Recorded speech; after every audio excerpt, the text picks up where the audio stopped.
पुण्यातल्या कात्रज कोंढवा रस्त्यावर लक्ष्मण हाके आणि मराठा आंदोलकांमध्ये वाद। हाकेंनी मद्यप्राशन करून वाद घातल्याचा मराठा आंदोलकांचा दावा, तर वैद्यकीय अहवालात हाकेंना क्लीन चिट।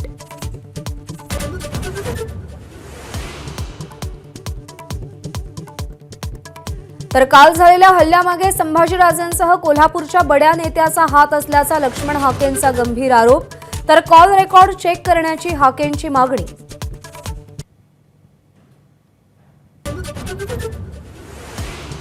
केंद्रीय गृहमंत्री अमित शहा आज मुंबई आणि नवी मुंबईच्या दौऱ्यावर, तर शिंदे, फडणवीस आणि अजित पवारांसोबत रात्री महत्त्वाची बैठक।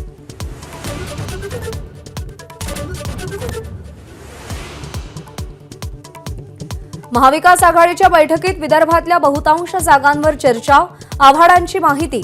पितृपक्षानंतर जागा वाटपाची अधिकृत घोषणा होण्याची शक्यता। आज पुन्हा बैठक।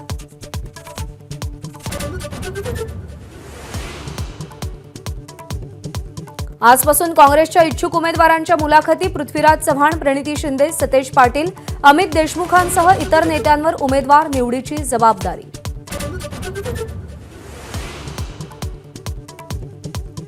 लोकसभा निवडणुकीत तब्बल 14 मतदारसंघात बोट जिहाद झाल्याचा उपमुख्यमंत्री फडणवीस यांचा दावा। मालेगावातील जिहादी मतदानामुळे धुळ्याची जागा गमावल्याचा आरोप। मराठा आरक्षणापाठोपाठ आता धनगर आरक्षणाचा अहवाल आज शासनाला सादर केला जाईल। डॉक्टर सुधाकर शिंदेंच्या समितीने तयार केलेला अहवाल सादर होणार।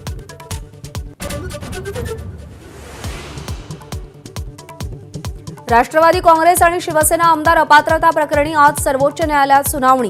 तर अजित पवार गट सर्वोच्च न्यायालयाच्या निर्देशांचं पालन करत नसल्याचा शरद पवार यांचा आरोप।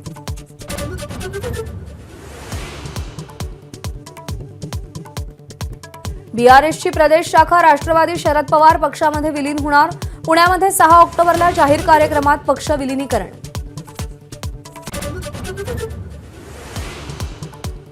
अभिनेता गोविंदाच्या पायाला गोळी लागल्यानं जखमी, स्वतःचीच बंदूक साफ करताना चुकून ट्रिगर ओढला जाऊन पायावर गोळी लागली। अंधेरीच्या क्रिटिकेअरमध्ये उपचार।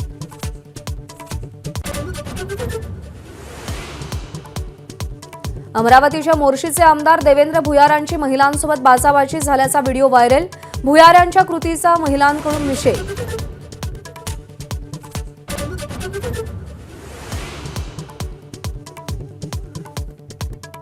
ऐन दसरा दिवाळी सणांच्या तोंडावर व्यावसायिक एलपीजी सिलेंडरच्या किमतीत वाढ।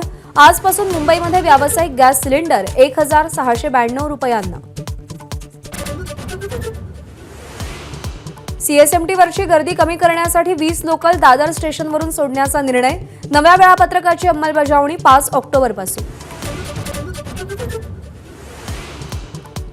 राज्यामध्ये 8 नवीन वैद्यकीय महाविद्यालयांना प्रथम वर्ष प्रवेशासाठी केंद्राची मान्यता। केंद्रीय आरोग्य राज्यमंत्री प्रतापराव जाधव यांची एबीपी माझाला माहिती।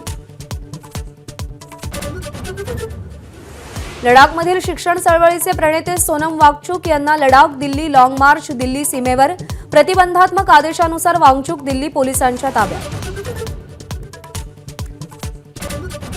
जम्मू काश्मीर विधानसभा निवडणुकीच्या शेवटच्या टप्प्यासाठी मतदान। तिसऱ्या टप्प्यात बारामुल्ला, बांदीपोरा आणि कुपवाडा यासह 7 जिल्ह्यात 40 जागांसाठी मतदान। एबीपी माझा, उघडा डोळे बघा नीट।